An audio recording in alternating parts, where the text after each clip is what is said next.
All right, good afternoon, everyone. Welcome back to English 3.1.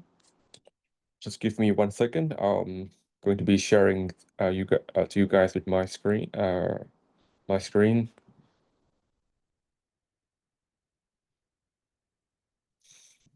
All right, so you should be able to see what's going on my iPad right now. So let's continue from where we left off in our last session. Okay, so in our last sessions, we talk about the last topic we were talking about is understanding the assigned topic. All right, so the key message here is that you have to read the instruction carefully, okay, and try to respond to the questions, okay. Do not make an assumption. Just follow instructions. Right. Now, one important thing you guys should know about understanding the instruction is you should be able to break down the assignment. Okay, breaking down the assignment. So what is it? Let's talk about it. Okay, guys, I would like you to have a look at this uh, instruction here. So it says, describe the type of tourists in your city. Discuss benefits and drawbacks of some of their activities. Be sure to include examples from your knowledge and experience. Okay, so here is an instruction. All right, so this instruction consists of direction words and subjects. So direction words, what are they? Direction words are verbs. Okay, are words that tells you what to do. Right. Give me 1 second. I just need to enable the editing function so I can write on this document. Hmm. Um, Chapter 1. All right. Okay, here we go.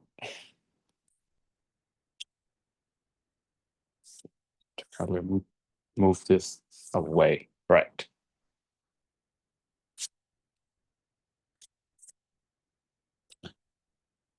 Okay, so here's the direction words.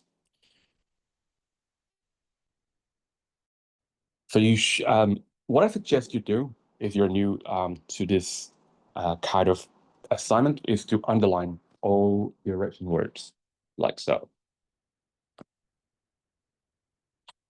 Okay, so the direction words will tells you what to do. For example, the first direction word, describe, tell you to describe. So what does describe means? Okay. Um, Now, if I ask you to describe the appearance of your friend, okay, a friend who sits next to you, please describe his or her appearance. What sort of information would you be looking for? Well, you would be looking for, you know, his or her height, her skin color, all right, her nationality. Okay. Now, when you forming a sentence to answer my question, for example, hey, please describe a friend who sits next to you. Maybe one of your first sentences is, well, my friend is tall. He or she is tall. Okay, so if you look at the sentence structure, all right, we have a subject, a linking verb, and a modifier or an adjective. So basically, information that you need, okay, that you need to answer my question exists in the adjective form. And if you remember from English too, adjective can be placed in two different spot or different positions in a sentence. It can follow a linking verb, or it can be placed in front of a noun, right? Okay, so whenever you see the word describe, boom, you have to think about the structure, subject and linking verb and an adjective, okay? Or a subject and could be linking verb or a transitive verb, and then a noun with adjective. At least an adjective has to be there. All right, because you need adjective to describe object, describe anything. Okay, describe your friend. Well, he is tall. All right. He's Asian, something like that. All right. Okay, so you need adjective. So when you see describe, think about some adjectives to use. Okay, right. Um, in this case here, they ask you to describe the types of tourists in your city.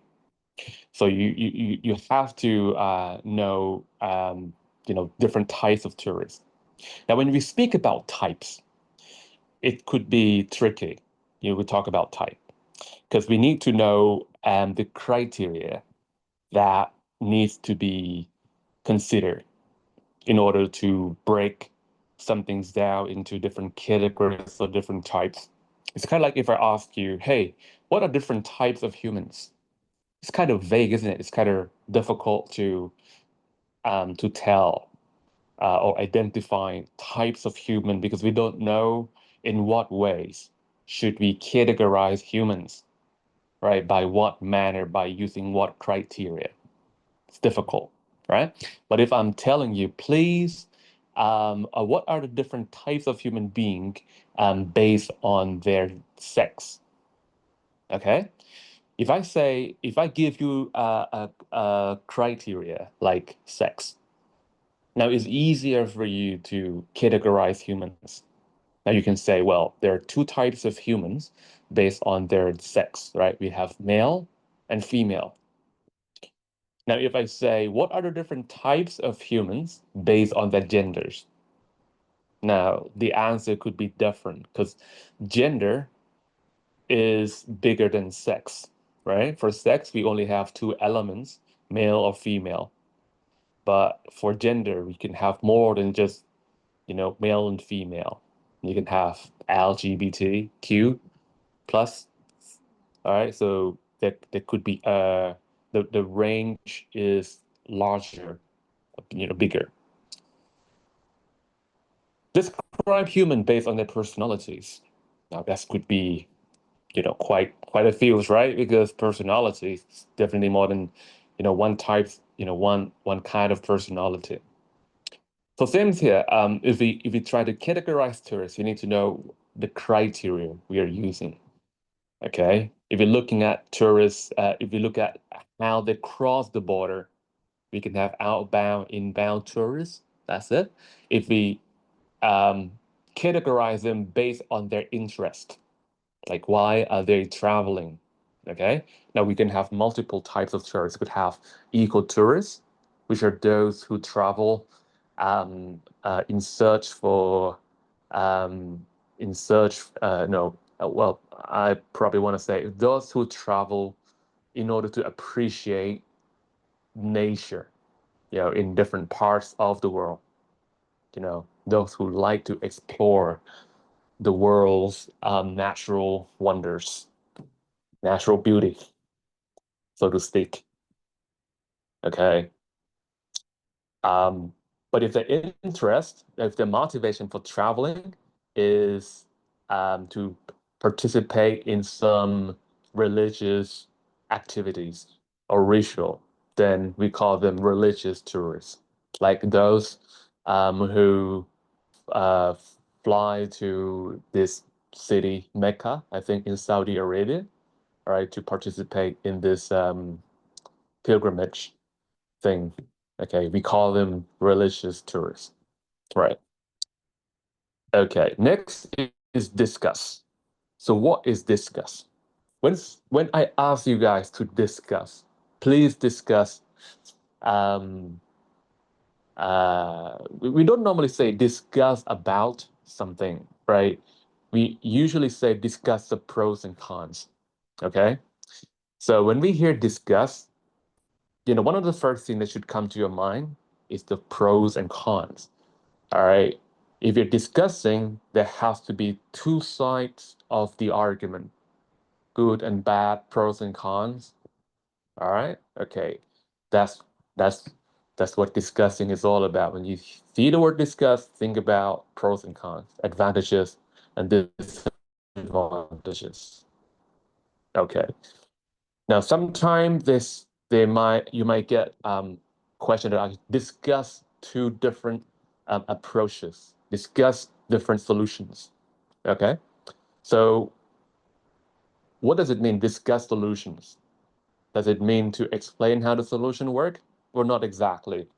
If we are discussing solutions, we are looking at each solution in terms of effectiveness, efficiency, and of course, side effects, right? So there are more dimensions to discuss, right? It's not just the positive and negative. It also include effectiveness, like how likely is this solution is going to achieve our goal? If it is likely to achieve our goal, then it is effective. But then again, achieving goals alone might not be enough in order to rate a solution. We also have to look at efficiency as well, because efficiency will tells you how much it's going to cost you in terms of resources such as time and money. Okay. A solution can be effective, but if it's not efficient, if it's taking a lot of time, a lot of manpower, and a lot of money, then it's probably not a good solution. All right. Okay. So that's what discuss means. Be sure to include examples. So include means to make sure that you have this. All right, to have example. Don't forget to talk about example from your knowledge and experience. Now, it's not very in as a student, you might not get this opportunity very often. Talking about your experience. Okay, especially in academic writing, you probably don't get this a lot. All right. Okay, but if you do, then consider it your lucky day. Because why is it your lucky day? If you get to talk about your experience or your knowledge, you don't need reference, you don't need citation, because the information is coming from you. Okay, this piece of information is considered anecdote. Okay, so it's a short story. It's something that can even be made up. All right. Okay, because but when you signal someone that, hey, this following paragraph is from your experience, they already adjust their attitude that there's a chance that this information might not be true.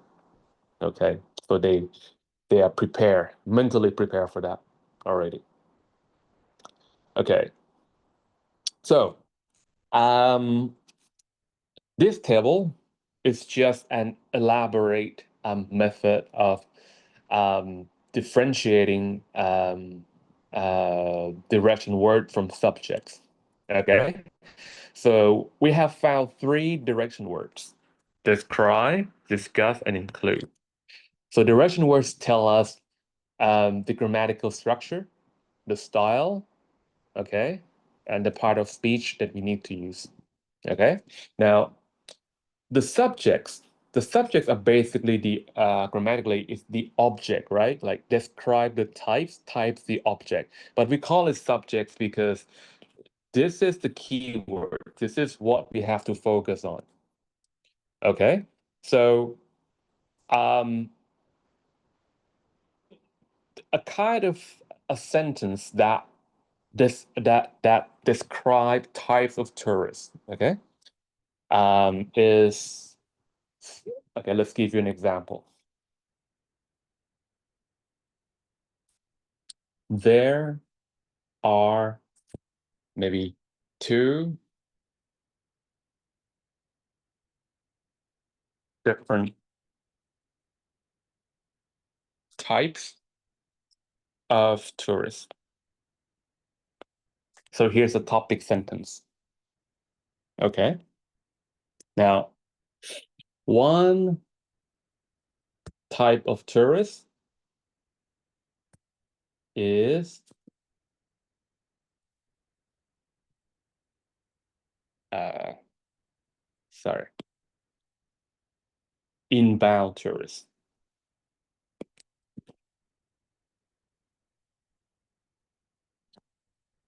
Okay. Now you may okay. So tourist is an important common noun here. All right, it has to be in a sentence. Okay, but sometimes when you're writing sentence in English, you don't always have to put common noun before and after linking verb. It's not like Thai language, right? In Thai language, we have a habit of putting common noun before and after linking verb. Like Thai students are hardworking students. See, Thai students are hardworking students. Yep. This is Thai style of, writing English. Why? Because we put comma now before and after. This is not necessary. Okay? This is not necessary. All right. It's kind of like you don't have to say mango, likeอะไรเดียเขียวหวาน is a is an orange fruit, right? เขียวหวาน fruit is an orange fruit. I mean, you don't need to repeat the word fruit because people already know what they are. So the word fruit doesn't have to be there. Okay? Like in this case, you don't have to repeat students again. So just the Thai students are hardworking. That's it. Okay? Right. So no need to repeat common now two times. All right, so there are two types of tourists. One type of tourist is inbound. You don't have to say inbound tourist. Okay, so this is a kind of a structure that has to comes into your mind when you have to describe something. Okay, what are different types of you know um, vehicles that you know on the road? Yeah, you can reuse my structure here again. Or you can say, well, there are two types of cars on the road. Okay. One, and then one type of car, but we don't have to repeat that. One types of car is, you can just say one is ICE, internal combustion engine, right? Okay. You don't have to say one type of car is ICE type of car. And it's no need, right? One type of car is one is ICE, the other is EV, electric vehicle. Yeah. Okay. So you can use this structure to your advantage every time you have to describe something. All right. What about discuss? When you have to discuss something, all right, the two sentences or two paragraph tends to have contradictory relationship. What is contradictory? Well, one is positive, the other is negative. Like opposing, opposite from each other. All right. Most of the time when you discuss, there are two different sides of argument. All right. One side is positive, the other is negative. So when you have contradictory relationship, what has to come to your mind? Well, if you are writing in a sentence format, right? A sentence format. So one sentence negative, the other positive, then you need a conjunction like although. Okay. But if it's a paragraph level, like two paragraphs contradicting each other, one paragraph is all about nice things, positive things. The other paragraph is all about, negative side effects, bad stuff. Then you probably need an adverb like on the one hand, on the other hand.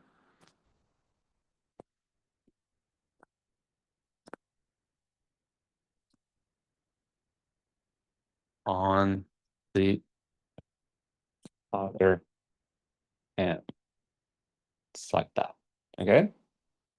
For example,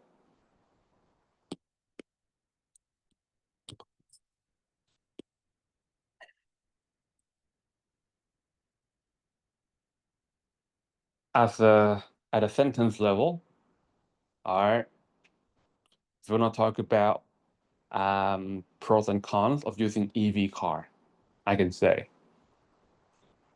although EV, okay, produce significantly less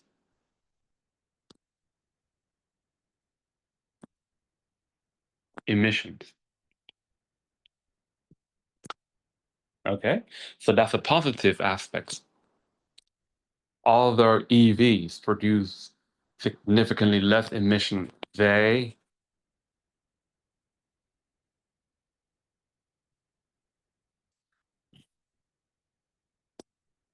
uh,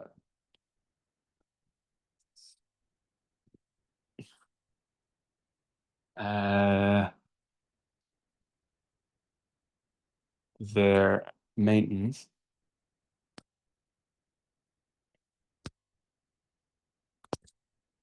cost can be high.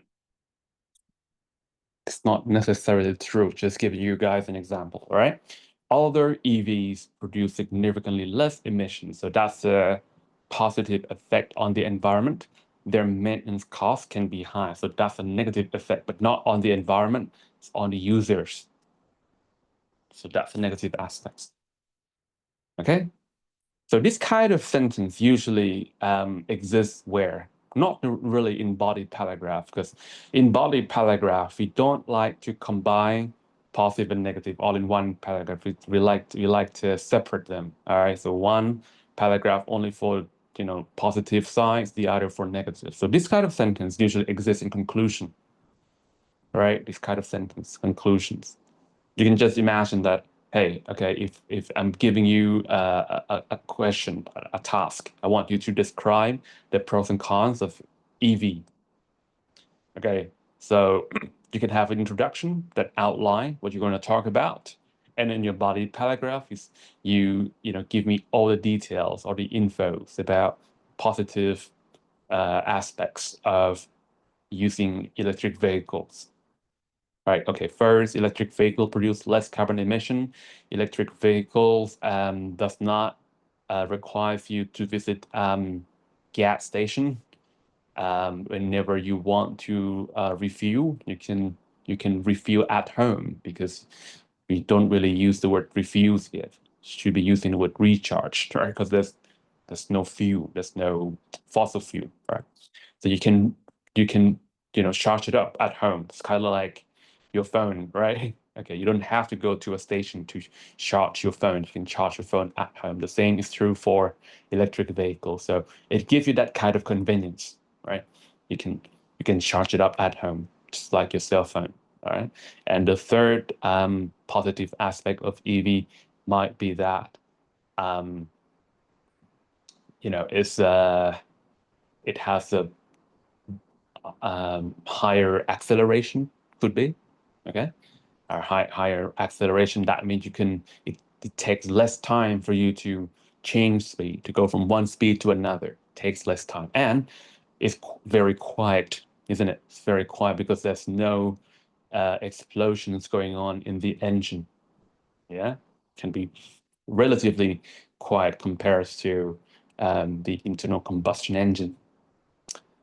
Okay, so those are positive aspects. The next paragraph, you can talk about the negative sides of EV. So EV, they could be they're a lot more expensive um, for the same size, right? For the same horsepower, and EV might be more expensive than the ICE counterpart, right? And if in case you need to recharge in the middle of your trip, it can be tricky, it could be challenging because it's not always a charging station available, right? Okay. And third, the next things that you have to be concerned about if you're driving EV could be about, I don't know, maintenance costs, right? Because battery could be quite expensive, right? And it doesn't last a lifetime, right? Batteries have its lifespan, could be 10 years. So after 10 years, you might cost you a lot of money to replace the battery. Okay. And there's a risk of fire also if you there's a short circuit in the lithium cell, right? That could be dangerous. Right. Okay. So those are two paragraphs. One is about positive aspect, the other negative. Okay. Now, uh, when you conclude this, all right, you can write in conclusion. Although EV produce significantly less emission, the maintenance cost can be high. Something like that, right? But you can add more positive and add more negative using a coordinator, or you can do that. Okay, so that's a sentence level. What about paragraph level? Oh, for paragraph level, you don't want to use although. Why? Um, because you know, you can't write a very long sentence. Yeah, if you're using although in one paragraph, you have to write a lot of things. The sentence is going to be long, and then a comma, and then to start a new paragraph. You can't do that. It's not a very good start at all. Okay, so don't use although. Uh, don't use although to begin your paragraph. All right. Instead, use adverbs like on the one hand. Okay, on the one hand, comma. And you can write your topic sentence. You talk about EV. On the one hand, EV can be advantages in a number of ways. All right, EV can be advantages in a number of ways. Full stop. And then you can talk about, okay, this is the first advantage, okay, plus some explanation, okay. Maybe I should, instead of doing this, I'll just put a bracket, all right. First advantage, and then explanation.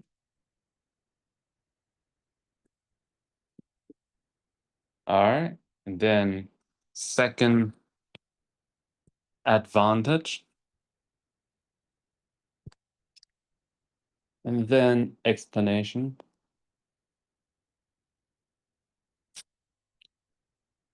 Full stop. Third advantage, and then explanation. Just like that. Okay. The list goes on if you have more than three advantages. And you can put a period. Okay. All right. Now you can start a new paragraph. When you start a new paragraph, you use the adverb on the other hand. Okay, so this will tell your reader that the following content will be opposite from the previous paragraph. If the previous paragraph is about positive side, this will be about negative side. All right, so you can say, on the other hand, EV has a few concerns. Okay, a topic sentence. And then you do the same thing. What's the first concern, right? First concern. And then explanation, period. Second concern, third concern, so on. All right, okay. So when you see discuss, you have to be able to decide on a proper, suitable layout. Okay, all right. Include. Now, include means to don't remember to talk about something. Okay, remember to talk about something. In this case, they want you to talk about example from your knowledge and experience. So every time you have to give, you have um, to write a statement that comes from you. You are the primary source of information. Okay. You need a discourse marker. All right. When you give an opinion, you would use some things like, in my opinion, from my perspective, in my view. Okay, so you would begin your sentence with those adverbs. Okay. If they ask you to talk about your experience, you use a similar structure. You just change the word. So instead of using something like, in my opinion, comma, sentence, all right, you would use some things like, from my experience. Okay, so basically, you just change the preposition because of collocation reasons. You don't say, in my experience, you say, from my experience. You don't say, from my opinion, you say, in my opinion. Right, so from my experience, you can also say based on, right? You can say, based on my experience. Okay, that's it. All right, moving on. When the assignment is a question, so sometimes the assignment comes in the form of WH question instead of giving you direction words like describe, discuss, include. Sometimes you get some things like, what are the issues, success, and failure of intellectual properties? Okay. So when you see WH question, okay, my suggestion is try to convert that into direction words, like, find a match, because it will help you to better determine the structures to use. Okay, so here's an example. This is a comparison table. So if you see questions like, what is or what are, like you know what is earthquake? Okay, so when somebody says, what is earthquake? You have to give a definition of an earthquake. So what is an earthquake? All right, you have to give definition. Now, how do we give definition? What's the technique? All right, to give definition, you have to be able to identify the types of the thing that, or the noun that you're talking about. What is apple? All right, what is chicken?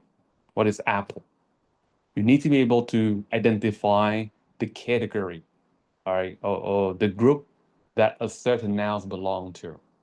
For example, if I ask you, what is an orange? Then you can say, it is a fruit. Okay, so basically that's how you give a definition.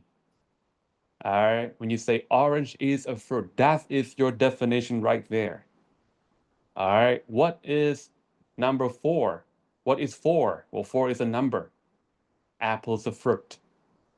You know, birds an animal, right? A bird is an animal. So that's basically how you give definition. But providing just the group alone might not be good enough for a definition. All right. For example, if I say orange a fruit, so what's the difference between orange and banana? Because both are fruit. So you will need to add some now complements to your common noun. All right. Now you study from English too that there are two different kinds of complements.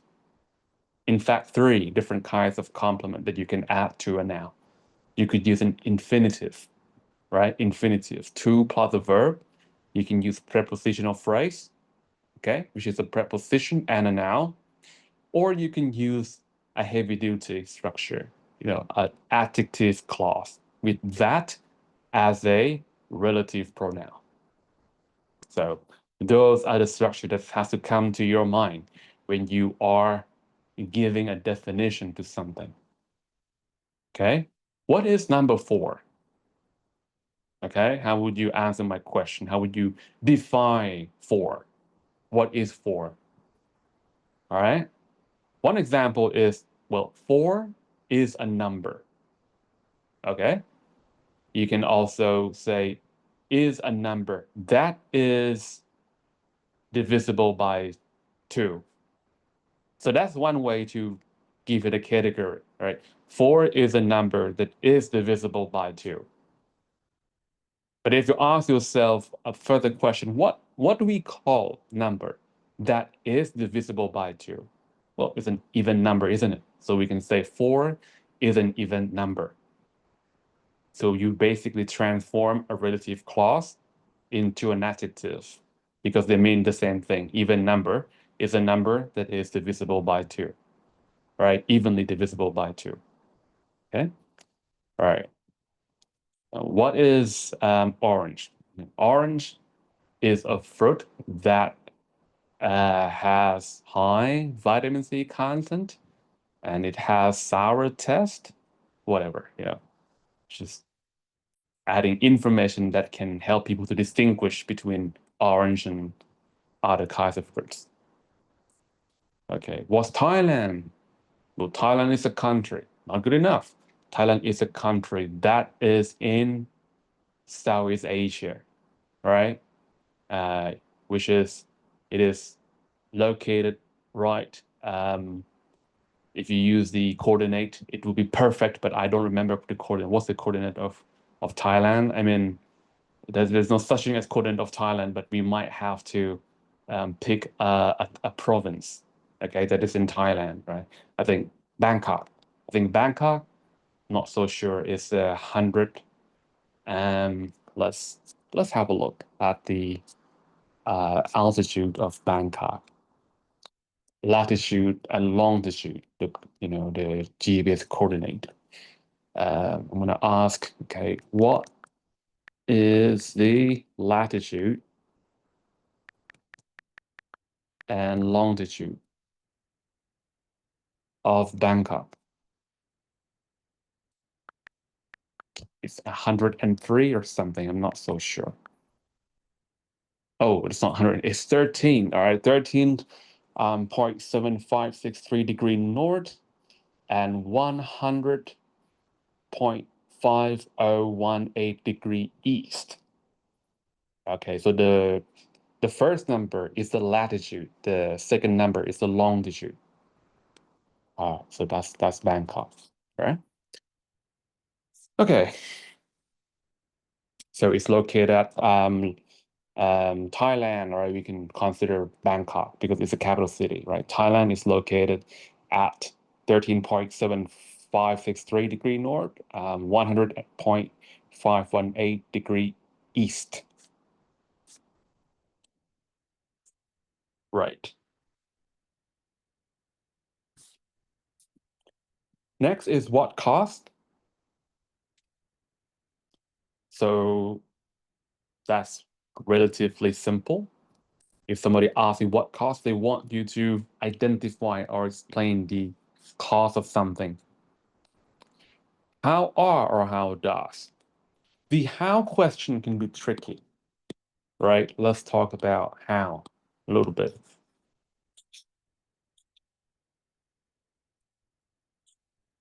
If we see how in this structure, right? How plus be plus adjective or adverb. Okay. The meaning is, if we translate that in Thai, is can I? So basically, your goal is to focus on the adjective or adverb. Okay. But if you have this structure, how plus auxiliary plus subject plus verb. Oops, I think I made one mistake. Let me just reorder it. How plus ADJ or ADV plus B plus subject. Okay? This is can I. How auxiliary subject verb, maybe object, means อย่างไร Okay, different. So if I ask you how high is Mount Everest? Everest. How high is Mount Everest? The focus is on the terms high. So your answer sentence has to elaborate upon high. Okay, so high is just a degree term, right? It's it's not a quantity, right? It's not a quantity. But when somebody asks you how high, you have to convert this immeasurable quantity into a measurable quantity, subjective quantity to objective quantity. So I have to convert high to maybe a number, right? So let's see how high is Mount Everest? Okay. I've just asked what is the height of how the hell does it know that I'm going to talk about Mount Everest? Wow, that's psychic. Anyway, thank you. It's 8,849. So this proves once and for all that iPad is listening to me. Otherwise, there's no way for it to be able to accurately, you know, identify, you know, but will accurately tell that I want to know the height of Mount Everest. Okay. All right, that's good to know. So it's about 8 kilometers, almost 9 kilometers. 8.8. I would say 8.85 kilometers.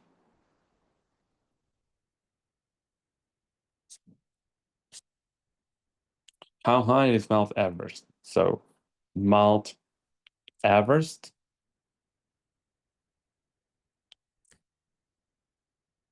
is 8.85 kilometers tall, right? We use that and now to modify that. All right, Mount Everest is 8.85 kilometers tall or high. Okay. You can also write it as Mount Everest has a height's a noun, right? Has a height of 8.85 kilometers. Okay, all good? Right. How is, oh, sorry, before I move on to that, let's talk about how plus auxiliary plus subjects plus verb plus object. So let's give you guys an example.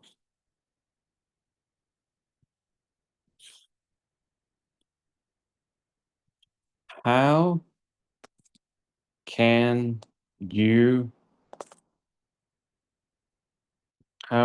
you reach the top of Mount Everest? Okay, so you have how plus auxiliary plus subject plus verb plus object. It changes the meaning. Okay.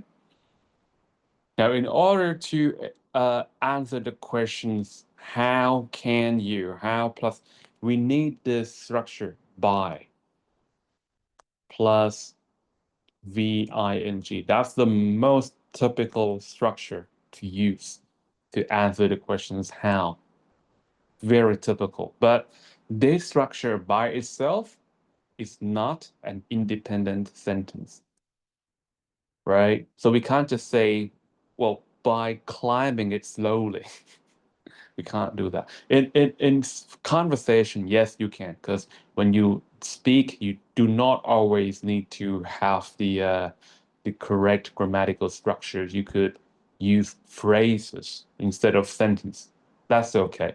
No one's going to judge you, right? But when you are writing, you cannot use an incomplete sentence or phrases.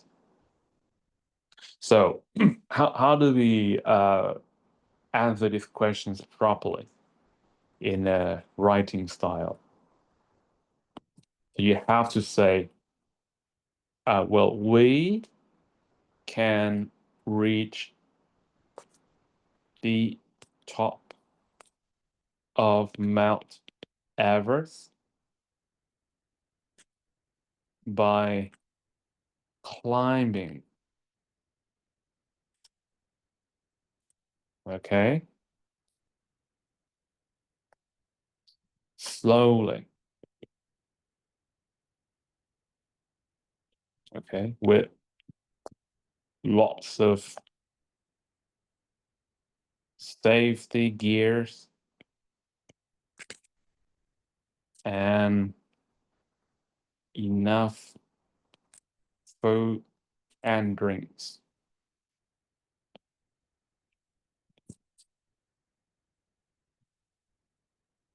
All right.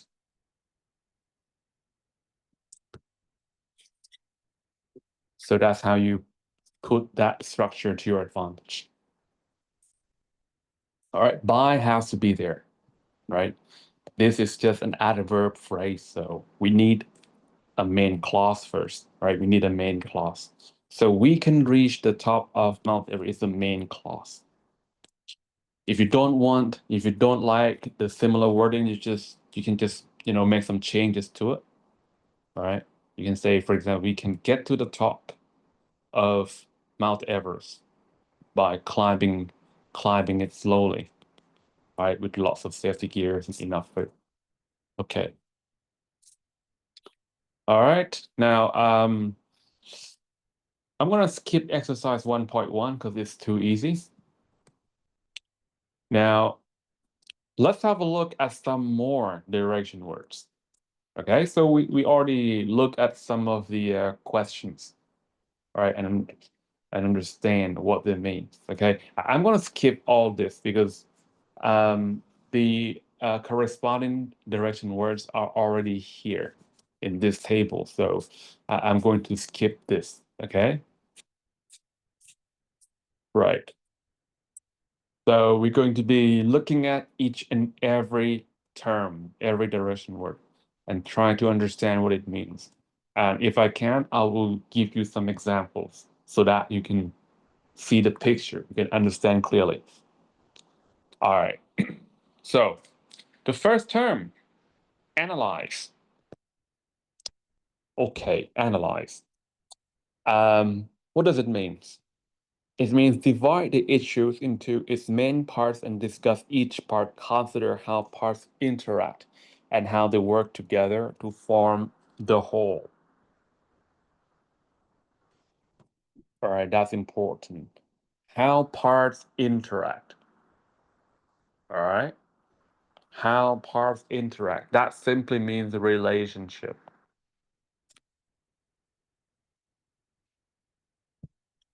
Okay. In science, in engineering, this term is everyday language, just everyday terms. Analyze. Okay. For example, if we are going to build maybe a rack, right? You guys know what a rack means? In a warehouse. Have you guys been to any warehouse? Big warehouse. But you've been to macro, haven't you? Macro is a kind of a small warehouse. Okay. If you guys been to macro, you might notice uh, a rack that looks something like this, right? Okay.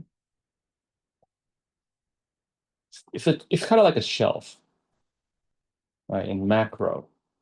And then you have some boxes to go to macro, right? Yeah. So this structure is called a rack. Okay. Now, in a warehouse, we have something similar, but a lot bigger. Okay. Racks in warehouse are called selective rack. Selective rack. And it uh, it looks something like this. Okay.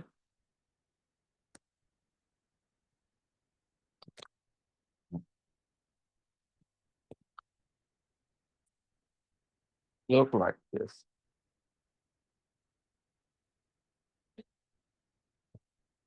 All right.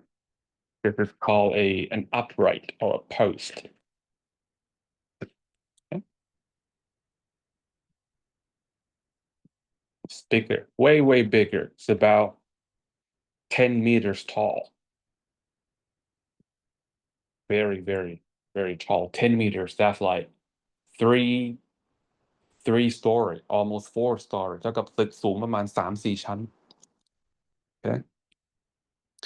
So these are the what we call the posts or the upright. Okay, the post. And we have a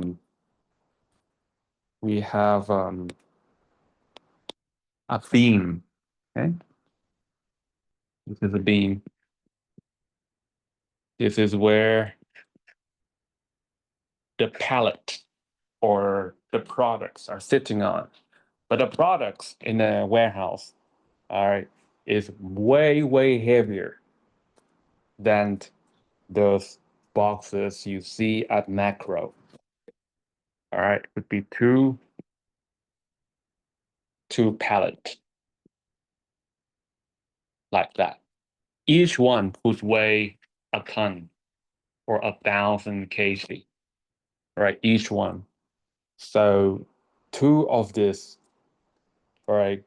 The weight could add up to what? 2,000 kilograms, right? Now that's very heavy, isn't it? Very heavy. And imagine if we have multiple levels, all right? Imagine we have maybe 4 level, all right? 1, 2, and then you add another 2. 4 levels, okay? How many kilograms is that? So 1 level is 2,000 kilograms. 4 level is 8,000 kilograms. That's 8 tons. How heavy is 8 tons? Well, a car that you are driving, right?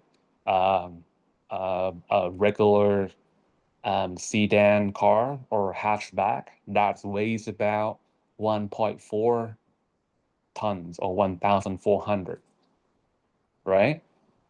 This is equivalent to, well, 8 tons or 8,000. That is equivalent to about um, six. All right, it's about 6 cars. Yeah. Well, let's do some math right here. Okay. So we have 8,000, and then we're going to divide that by 1,400. That's equivalent to 5.7. Okay, about 5 or 6 cars. Imagine you have 5 or 6 cars. You put that on the rack. That's not a joke anymore, right? It requires precise calculation. Otherwise, the structure can collapse and people can die. Okay. So when we are building this kind of structure, we have to analyze, right? We have to analyze how much load, right? How much weight can the post handle? How much weight can the beam, the orange one, is the beam, how much can it handle, right? If the beams cannot handle the load, if it has a very low yield strength, what happens is if you put a very heavy objects on it, put a very heavy objects on it, it's going to deflect, meaning it's going to make a curve, right? It's going to bend. And when it bends, what happens is it will pull on the post. All right. Imagine that you put some very heavy load on it. It's going to bend like that. Okay. Very heavy, more than the design values, right? It's going to bend. It's going to pull the post towards the center like that. Okay. So imagine that, this is the normal line of the post. Okay. But because you put a very heavy object on it, all right, very heavy, causing the beams to deflect, right, to form a curve like that's going to pull the post toward the center. It can cause the whole structure to collapse, all right, and people can die. Really, it happens before. So, well, analyzing the relationships between the load of the pallets and the load that the posts and the beams can handle. Quite critical. These two have relationship, right? The pallet's going to exert weight force onto the beam and onto the post. And then we have to know how much can the beam and the post support the load or can withstand that load.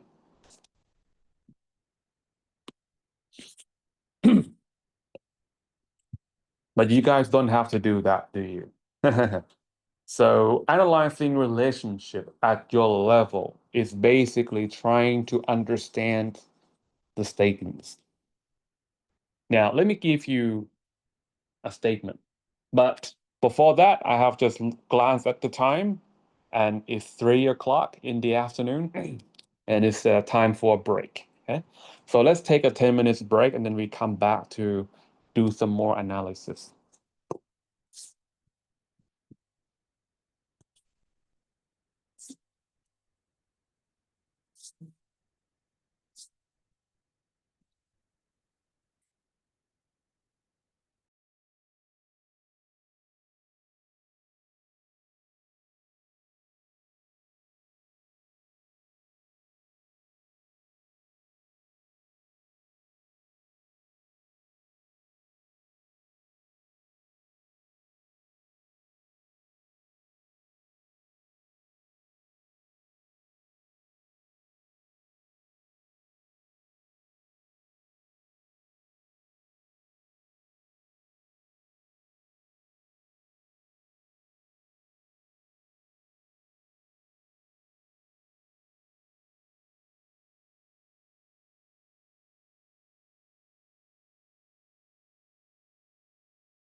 Okay.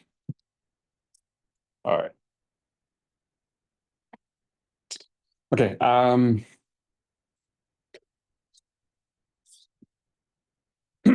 Let's continue with trying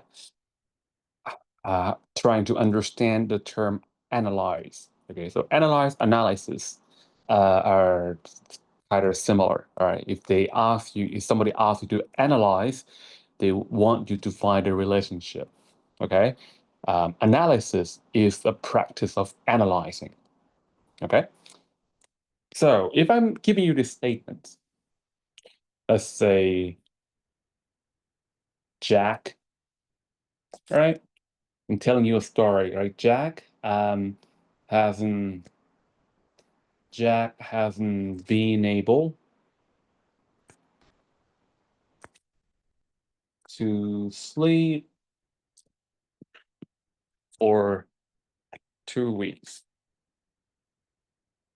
Okay.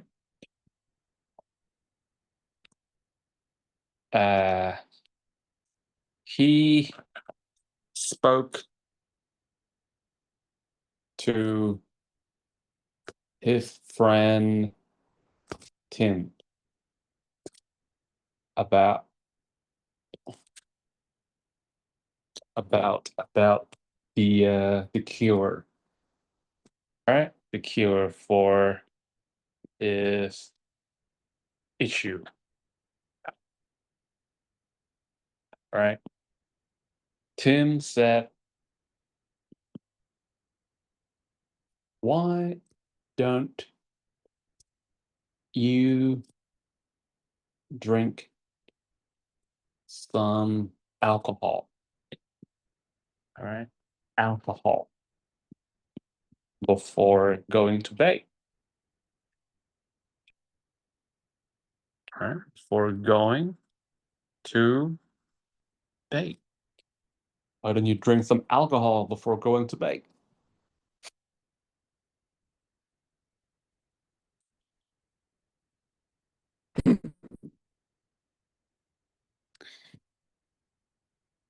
Okay, and then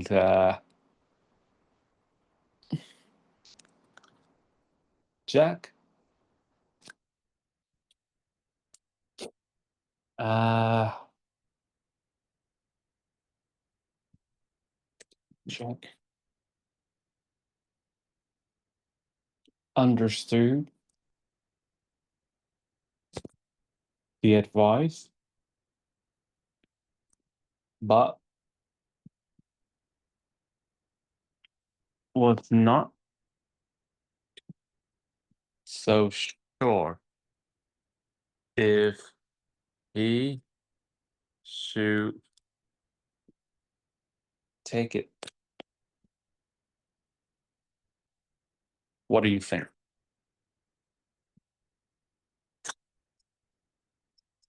Okay, so this is so let's try to answer this question. Okay, so assuming this is a real story. So this guy Jack, right? He can't go to bed. He hasn't been able to sleep for 2 weeks. Imagine you can't sleep for 2 weeks, right? How bad you would feel, right? Basically, you would be, I don't know, your perception must be very bad. You you can't function because your body hasn't got any rest, right? So Jack hasn't been able to sleep for 2 weeks. All right, so at this point, he's like, okay, I had enough. I got to speak to somebody, but he didn't go to see the professional. He didn't go to a hospital to see a doctor. Instead, he spoke to his friends named Tim. He asked his friend Tim for some advice, and his friend said, "Yo, why don't you drink some alcohol before you go into bed? Because alcohol can put you to sleep." Well, okay, well, Jack has a choice, but he's not sure whether he should follow Tim's advice. What do you think? So, what do you guys think? Okay. Do you think Jack should follow Tim's advice? Should he drink some alcohol so that he can go to sleep finally? All right. I want you to think about. All right. Let's think about it for 2 minutes. Okay. And give me your opinion. Okay.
Okay.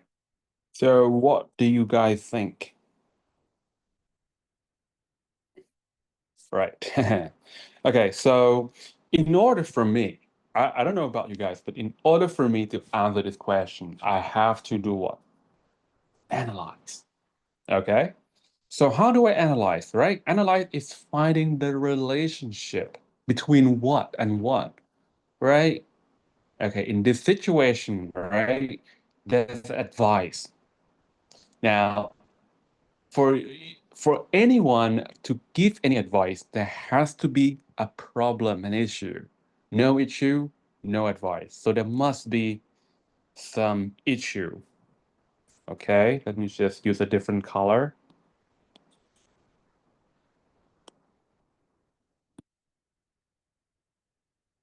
maybe red, because it's easy to see.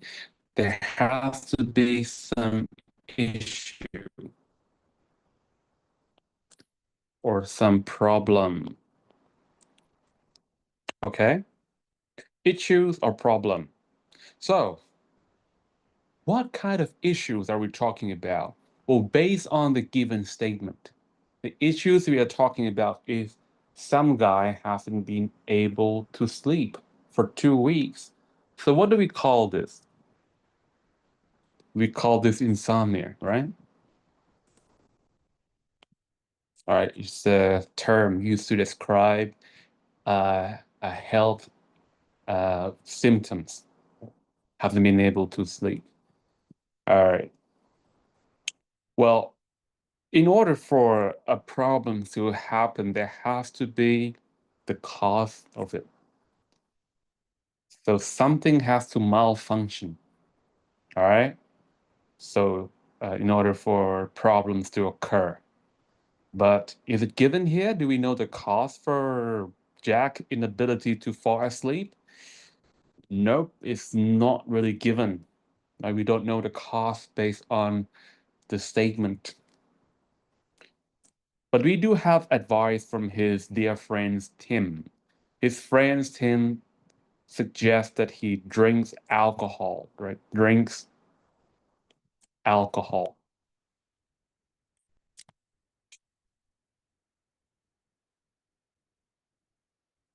Okay, so his friend didn't even care about the his friends clearly didn't care about the cause of Jack's problems, right? He just jumped straight to the solution. So this is the advice. Okay. And the advice is to um, drink alcohol. So according to Tim, he believes that by drinking alcohol, Jack will be able to fall asleep, right? So Tim is expecting Jack to be able to sleep normally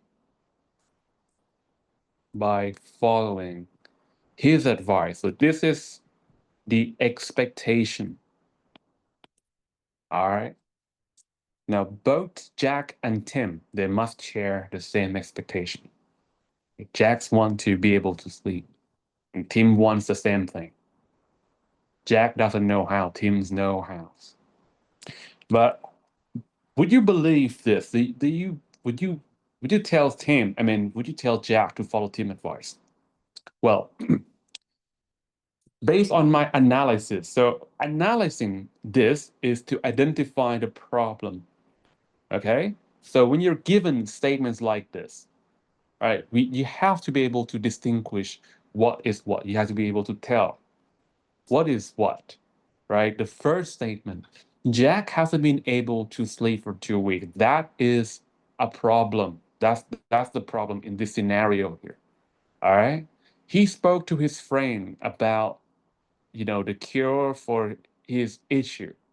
This is not the cause, or this sentence just simply tells you that the following statement, the following sentence might be the solution or the advice.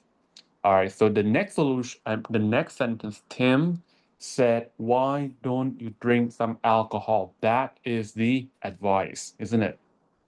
Okay. Jack understand advice that, okay, so we are given two things. We are given problems and we are given solution.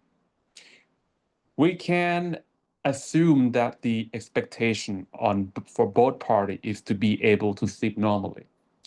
However, we are not given the cause, right? So if you ask me, I will not buy this advice, right? I would disagree. And my reason for this is that we don't actually know the cause of Jack insomnia, right? You know, well, I know for a fact that insomnia could stem from different causes. There's it's not the singular cause that caused insomnia. There has to be multiple possibilities. Like if you sleep in a noisy environment, then the noisy environment, the noise of the machinery that's maybe operating at night could keep you awake, right? Okay. So in that case, the cause of your um, inability to fall asleep is your is an ambient noise. Okay. But let's say you live very far away from from the road or from factory, from places where you can hear the sounds from the operation of machine. But still, you have difficulty falling asleep. What could be the cause? Cause could be your stress level, right? You're under a lot of stress. Your brain is constantly thinking. All right, you have too many problems in your mind and your brain constantly think about. You can't fall asleep because your brain will not allow you. Your brain keeps thinking. Okay, so stress could be another cause. All right, so even though you are in a completely quiet surroundings, you can still have difficulty falling asleep if you are under stress, right? What else? Well, some people might have difficulty falling asleep even though they are not under any stress or be in a noisy environment. But if they have a lot of caffeine consumption, like those who might be drinking tea or carbonated drinks or coffee very late at night, right? The caffeine in the drinks can keep them awake, right? So there are many different causes, and not every cause has to be present for someone to have difficulty falling asleep, right? It could be any of this.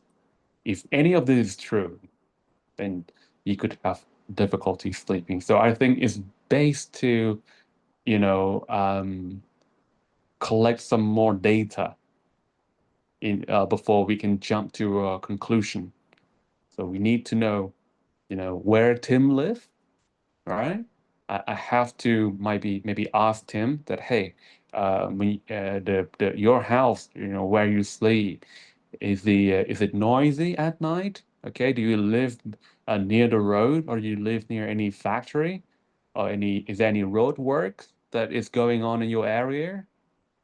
If Tim said no, well, I will ask Tim. I mean, not Tim. I mean Jack. All right, I will ask Jack. How are you feeling these days? How's work? How's study? How's family? How's your girlfriend? All right, are there any problems? Okay. If he said no problem, everything's fine, then I'll just move on to his drinking habit. Right? Does he when does he have his last meal, like his dinner? What time? If he eats dinner late at night, well, that might be another cause of his insomnia because his body is awake, it's digesting, right? Or if he drinks caffeine, and that might be the reason that keeps him awake at night. All right. So if you say yes to this, then An easy fix would be to tell to tell John not to eat too late at night, or not to drink um, anything that contains caffeine late at night. Don't do that. All right. If you can refrain yourself from eating at, you know, 1 o'clock in the morning, or drinking coffee at 10 o'clock at night, then you might find it easier to fall asleep. Okay. So I would analyze this first and I'll try to address the problem at the root cause. Okay. Right. Next is, okay, let's have a look at argue. What is argue, first of all? Now, a lot of people tend to have a negative attitude towards this word argue, right? People don't like argue. Argue is like fighting, right? Don't argue with me, right? Okay, well, argue in a general sense is, yeah, it is that bad. It's mean to fight, but verbally, not physically, right? But in academic sense, argue doesn't necessarily need to be negative. It doesn't have to be viewed in a negative light. Argue in an academic sense means making a claim with some explanation, with some justification. That's all it means, argue, right? So I can argue by myself, right? I don't need you to argue with, right? It has a, in academic sense, it has a different meaning, okay? If I say some things like, Mr. John is smart because he has a very high IQ. Something. This is already an argument because I have my claim and my justification. So when I say Mr. John is smart, that is my claim. And when I say because he has a very high IQ, that is my justification. So that's my argument. So if you want to disagree with me, you need to have, you need to be able to disprove my justification. Okay. So you have to be able to, you know, find evidence that Mr. John doesn't have a very high IQ. But that can be difficult to do, right? Okay. So you might have to attack my my belief, my perception, right? Because based on my justification, it is clear that I associate intelligence with IQ score. So if you want to disagree with me, you have to disprove that intelligence should not be associated with just IQ score. Don't do that because it does not apply in every case. Some people don't even know what IQ test mean. They haven't done it before, yet they have, you know, solved problems, big problems for mankind. You know, they could be smart as well. They could be considered intelligent, even though they haven't taken any IQ test. So you have to attack, either you can agree, you can accept my principle, my theory, but you can't attack my evidence, right? Okay, or you can attack my theory, my principle. Anyway, okay, so that's argument. Argue is probably one of the most significant tasks you will have to do as a student. Okay. Um, when you learn, when you study a subject, right? What happened is you will be imparted a lot of concepts, a lot of theory. Okay, those theories many times. Okay, um, especially in business management, there could be a number of good practices, theories that you can choose to adopt. Okay, so for a particular situation, which theory works best for you? You have to be able to determine on that. You have to be able to select. Okay? When you make a decision to do something, you need to be able to explain to people based on what theory. All right? You make this decision based on what theory. Okay, why are you not using the other theory? Why are you using that theory? Why is it more relevant than the other? And this is something that you have to be able to explain. Okay, it's argue. Um, if you're going abroad, all right, then you need to take a test called IELTS. And the IELTS test, they like to ask you for your opinion on some issue. To what extent do you agree or disagree whether global warming is a natural phenomenon and not something that is caused by human activities? Yeah, something like this. Okay. Um, to what extent do you believe that raising the gas price can reduce the uh, can can address traffic congestion? To what extent do you agree? Okay, so this is a kind of question that requires you to argue. Okay, now before you argue, you have to do some analysis, don't you? Like if I when I tell you the best way to address traffic congestion is to raise the gas price. Do you agree or not? Now, before you agree or disagree with me, you have to be able to analyze. All right, based on my statement, I give you two things. I give you a problem, right? And the problem is traffic congestion. And then I give you a solution. I say, raise the gas price.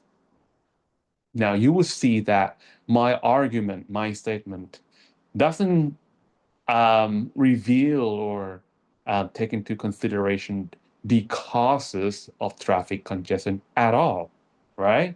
So basically, when I see a problem, I just jump right to the solution, right? Okay. So do you think that this is a good argument or not? Yeah? Is it a good argument? When you see a problem, you jump right at the solution.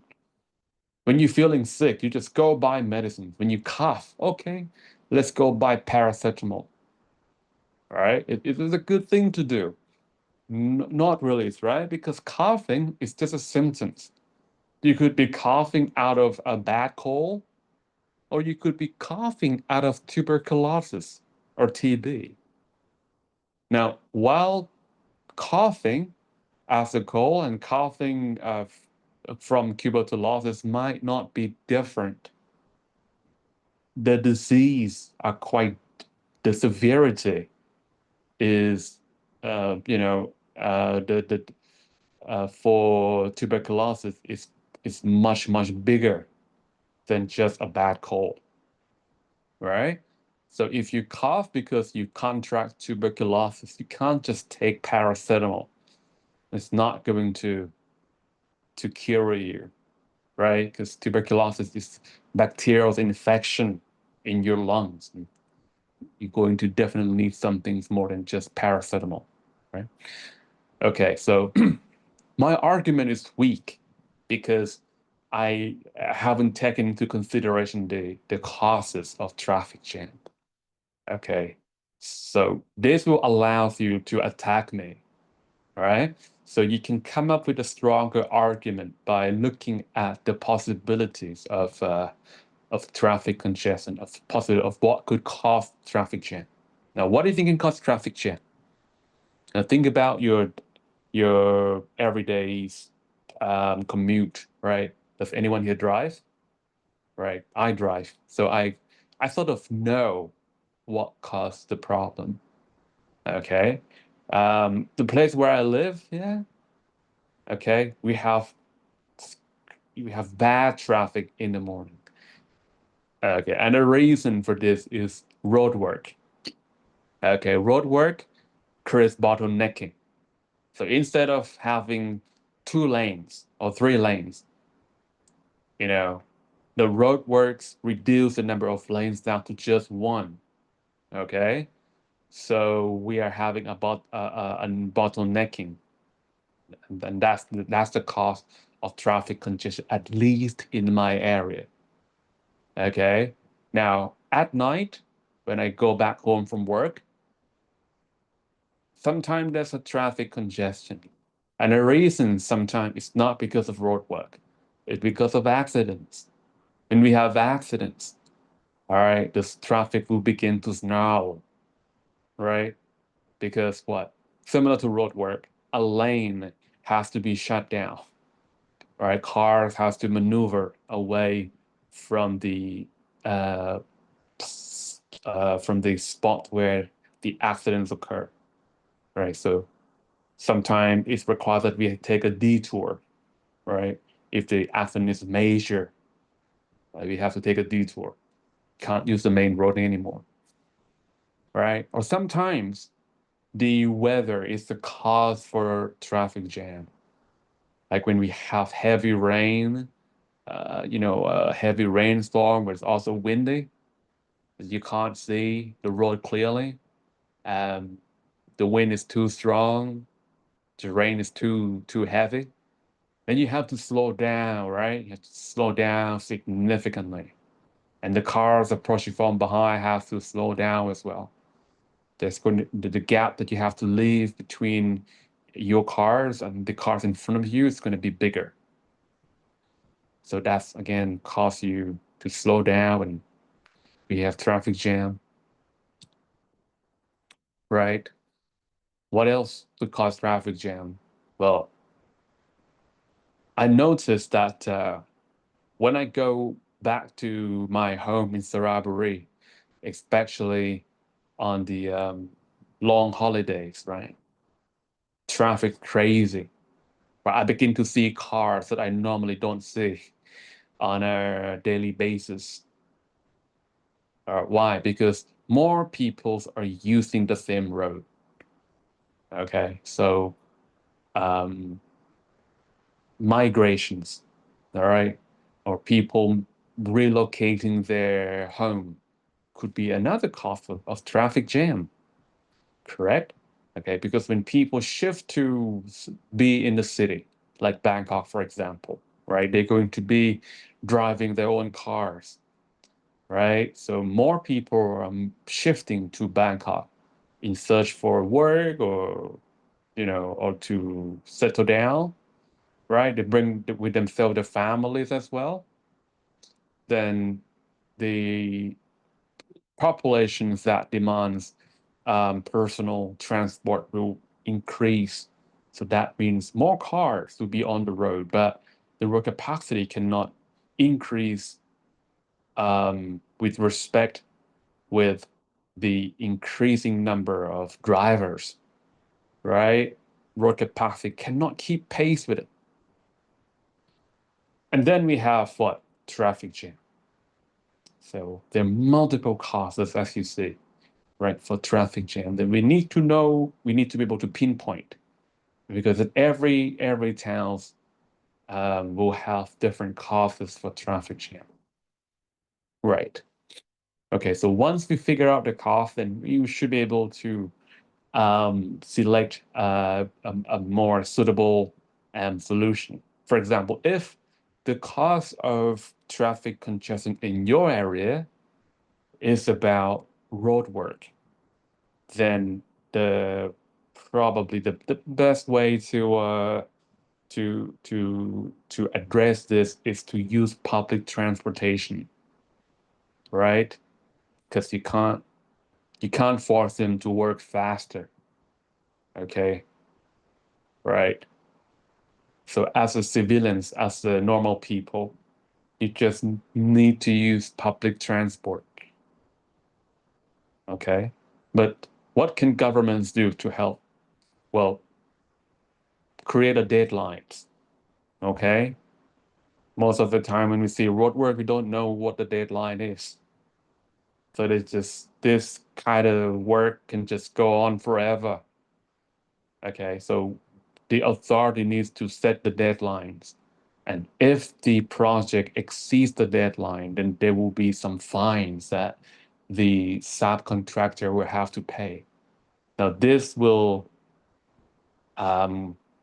create the awareness, will cause them to work faster, to work more efficiently to meet the deadline, right? Okay. Um, so yeah, that's it. But if the cause of, traffic congestion is um, accidents, right? Then to reduce traffic is to reduce the possibilities of accidents. So how do we do that? Then we have to figure out what actually is the reason for accidents. Are these accidents the result of people driving recklessly, not following the laws? If that's the case, then we have to enforce the law, right? And we need to arrest people who fail to comply with the laws, people who break the laws. All right. We could use CCTV camera, and if we see any drivers who fail to comply, then we send them tickets. They have to pay up. Otherwise, um, they will have to face lawsuit. They'll be prosecuted. Something like that. Okay. Yep. Right. Okay. So you see that maybe raising the gas price is not ideal to solve traffic congestion because it probably doesn't address any cost. Well, maybe it might, you know, discourage people from driving their cars.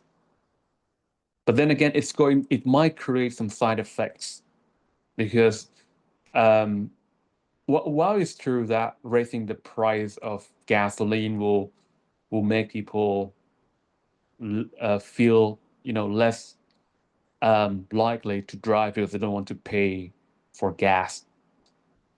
It sort of increase the expense. So it is address one problem but creates another problem at the same time, right? Imagine if everyone has to pay more for the gas, right? Um, Logistic is going to be the industry that will take the biggest hit, right? Because everything that you consume, the water you drink, the electricity you consume, um, stuff that you buy from 7-Eleven, everything's include logistic, right? It has to be, the goods, the raw product has to be shipped from one place to another. Even electricity, you probably be thinking, hey, electricity is traveling in the wire, right? It's traveling in the ACSR cable. It's not. You don't load electricity in a truck from the power station and send it to my house. It doesn't work that way. Well, you may be right, but how are you going to generate any electricity if you do not have any fuel source to begin with? If you don't have the coal, if you don't have natural gas, if you don't have oil, right? If you don't have this fuel source, you can't create electricity. And this fuel source has to be transported.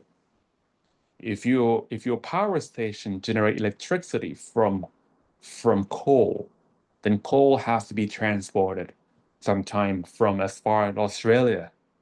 All right? Okay. Or from Lampang, right? Okay, so it's the so if the gas price more expensive, then it's going to reflect in your power bill. Your power bill will be more expensive because your FT rate will increase, right? Yeah, everything you buy from 7-Eleven, right, has to be shifted from factory to retailers. If the transportation, uh, if the gas price high, the transport cost will be higher as well, and you have to pay more for the same products. Right. So maybe raising the gas price is not so good. Okay. So by doing this analysis, right, you should be able to come up with a better solution that could be more convincing. All right. So let's argue. Moving on to assess. So what is assess? Assess, see, evaluate. So what is evaluate? Evaluate means make a judgment about effectiveness, success of subject. What is good and bad about it? Why? Describe your criteria for usage judgment. Okay. So assess and evaluate mean the same thing. So when somebody asks you to evaluate, usually, usually you will be asked to evaluate some method or solution or strategy, a way to achieve something, a method to achieve something, to do something. Those kind of things need to be evaluated. Okay. Now, it can be something as simple as choosing a place to eat or how to go to a place to eat. Should we walk to a restaurant or should we drive to a restaurant? Okay. So yeah, let's talk about this. Say you and your girlfriends want to eat out and you have options, right? You can either drive to the restaurant that you want to eat, you can walk to the restaurant that you want to eat, or you can make an order. You can get the restaurant to do the delivery, right? So you can use Uber Eat, I mean Line Man, okay, or Grab Food to order food. So you have three options. Which is the best? So in order to answer that question, you have to evaluate, all right? Maybe in terms of effectiveness. Now, which is the most effective? Of course, you can walk to the restaurant, but if the restaurant is like 5 kilometers or 10 kilometers from where you live, it's not going to be very effective. By the time you reach the restaurant, you might already be very tired, very sweaty. You won't be having a good time, okay? Or maybe if it rains halfway through, then you won't be able to make it to the restaurant. So it's too risk, right? Might not be very effective, walking to a restaurant, okay? If it's very far from where you live, right? So walking, you can cross that off because it's not effective. Now, the other two options are effective. Right? You can drive to the restaurant, or you can order it from Uber Eat, or I mean, Lyman or Grab Food. Okay. All right. So we have to look at the efficiency next. Which is more efficient? Well, in terms of time and money, right? If you drive, it might take, I don't know, maybe less time, okay, or more time. It depends on the traffic conditions. Okay, so we have to think about that. So if you're very hungry and if you want to order it from Uber or Lyman or Grab Food, it will tell you how long the whole process will take, right? Now compared to driving, which is faster. So if time is of essence, all right, if you prioritize time, then you have to look at how long it will take. All right. But if you look at it in terms of money, if you order it from Lineman, there's going to be the cost for delivery. Okay. And it can be high, it can be low, depending on the distance. If you drive, well, it's going to consume your gas, but it might not be that expensive. If it's like, 5 kilometers away from your house, it's not going to be that expensive. So, based on uh, the transportation cost point of view, driving might be more attractive than delivery. Okay. All right. But based on labor, okay, the first option, driving, it consumes energy, doesn't it? Because you have to drive, you have to concentrate on the road.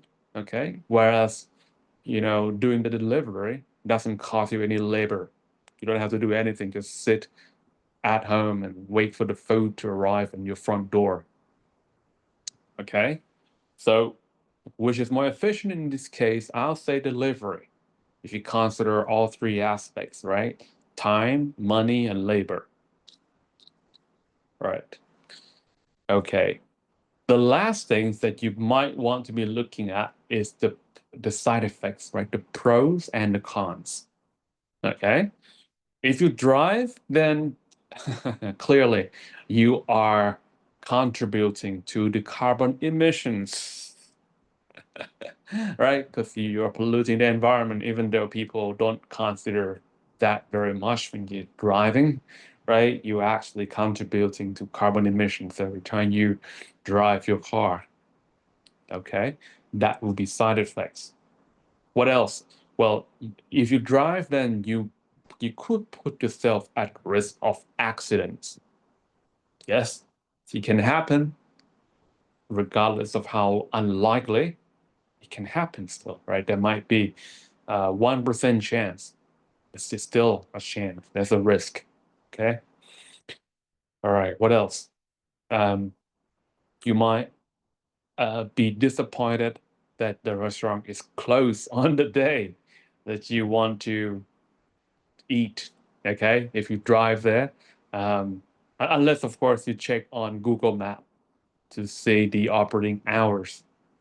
Okay, but it happens to me sometimes when I drive to a restaurant, to my favorite restaurant, just to find out that it was closed on the day that I wanted the most. Okay.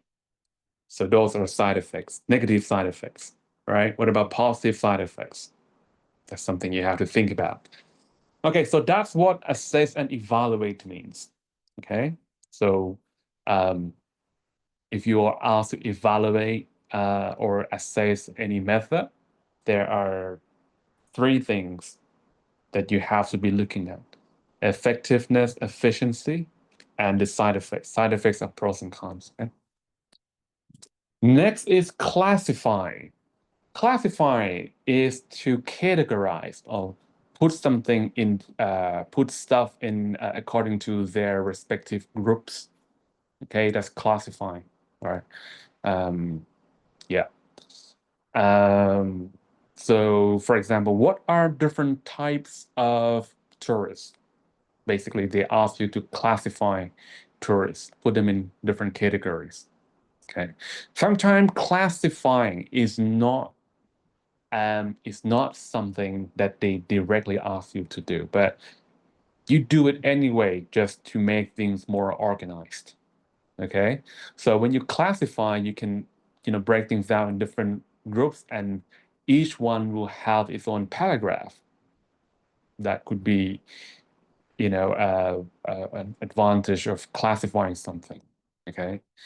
Yeah. For example, if you have to describe a chart, right? You have to describe a chart, and in that chart, maybe it tells you um, rate of change in the number of visitors. Okay, international visitors in four different tourist destinations.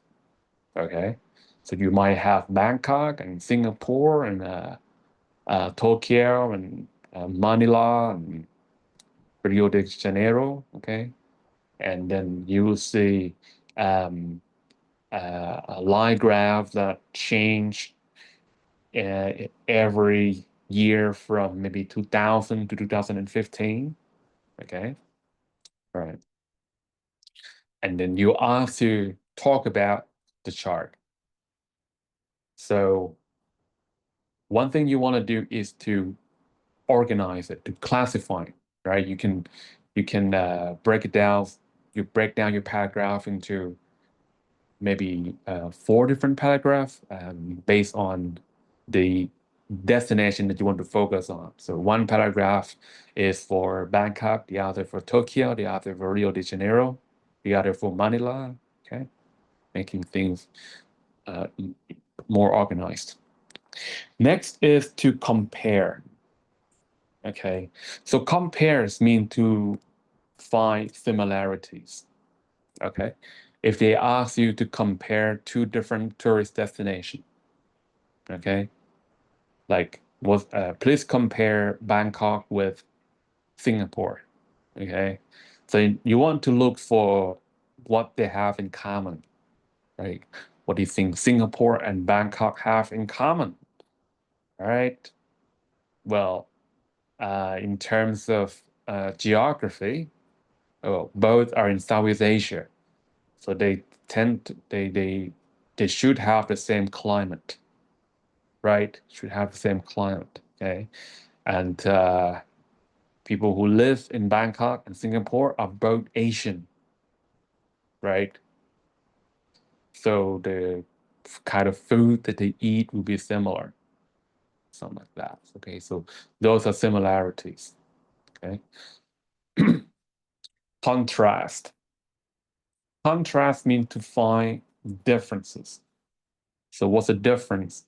Uh, can you contrast Bangkok and Singapore? Well, there are quite a few differences between Bangkok and Singapore. Well, first, they don't have the same type of government. You know, the language they speak is different. Okay, the law is different. Okay, right. Laws in Singapore tend to be more harsh, more strict than the laws in Bangkok. Okay, the punishment is more severe, more serious. Okay. Next, define. Define means to give meaning to the subject. Now, I talked about how to give definition before, right? Um, but sometimes you might not be asked to define something directly. Like they don't ask you, hey, please define this and that, right? They probably don't ask you directly, but giving the definition might be a good strategy for you to develop your argument. Now, um, there was once a question on the IELTS exam. It asked, um, if space organization like NASA cease its operations, I mean they stop doing the work, right? They stop exploring the space. Human will develop less or stop or cease to develop at all. Do you agree? So basically they're telling you that if NASA doesn't exist anymore, if it's halt their projects and we stop exploring the universe, the space, then human being will not develop. We won't develop anymore. We stop to develop. That's what it means. Now, do you agree with this? Okay. Now, sometimes if you don't have the knowledge, all right, it's going to be hard for you to make a decision whether to agree or disagree. Right? So I don't know anything about space, and I don't even know what are NASA's contributions to human development. I don't know. In fact, there are quite a few. The space exploration. There's quite a few um, impacts. All right. I think the process called galvanization. I'm not so sure you can double check. I think the process of galvanization is the result from space exploration. Okay. Not necessarily galvanization. I'm talking about, coating, coating technology. Well, galvanization is one coating technology. So basically, when they're making steel, right? Steel is made from iron, isn't it? Okay, so they smelt the iron, all right, and to try to remove the amount of carbon from the iron ore. Okay, so once all the carbon, not all the carbon, but the majority of carbon is removed from the iron ore, then we have iron that could be classified as steel or cast iron, depending on the amount of carbon that is still inside the the melted in the pig iron or the raw iron, so to speak. Okay. Now, when you use this steel to make enclosure for spacecraft, right? When they send it out up there into the space, they have to sort of coat it, with something to shield the spacecraft from the solar radiation. Okay, so that technology, coating, right? It was first discovered for space mission. Okay, and then that technology is is applied in other industry.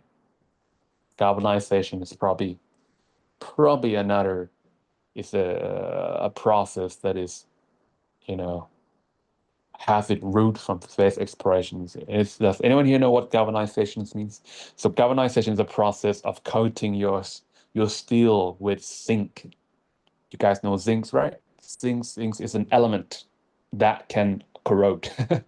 Just like iron can corrode, right? It can oxidize, and when it oxidizes, it loses electron, it becomes rusty, right? It turns from nice, shiny, gray, sort of silver color into this brownish, ugly looking color, like the rust. Okay.